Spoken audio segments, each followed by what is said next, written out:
Everyone, I hope आप सभी बहुत अच्छे होंगे। जैसा कि हम अपना प्रीवियस जो लेटर्स कर रहे थे A to Z, वो सारे लेटर्स एंड साउंड्स हम कंप्लीट कर चुके हैं। Now move to the next topic, long sound and short sound. इन लेटर्स की लॉन्ग साउंड क्या है और शॉर्ट साउंड क्या है। तो जब हम पढ़ते हैं A, B, C, D, this is the long sound.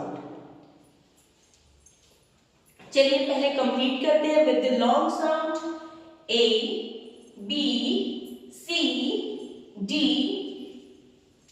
E, F, G, H, I, J, K, L, M, N, O, P, Q, R, S, T, U, V, W, X, Y and Z। तो ये तो थी हमारी सारी long sound. तो अब हम पढ़ेंगे शॉर्ट साउंड क्या होता है। जो हम इन लेटर्स की साउंड्स पढ़ते हैं A, B, B, these are the short sounds. Now let's continue with the short sound.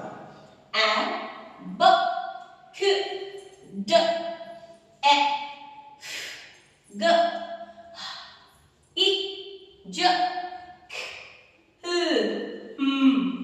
J, O, P, Q, R, S, T, U, V, W, X, Y, Z। तो ये थी हमारी शॉर्ट साउंड्स। तो आज हमने नया क्या पढ़ा, long sound and short sound.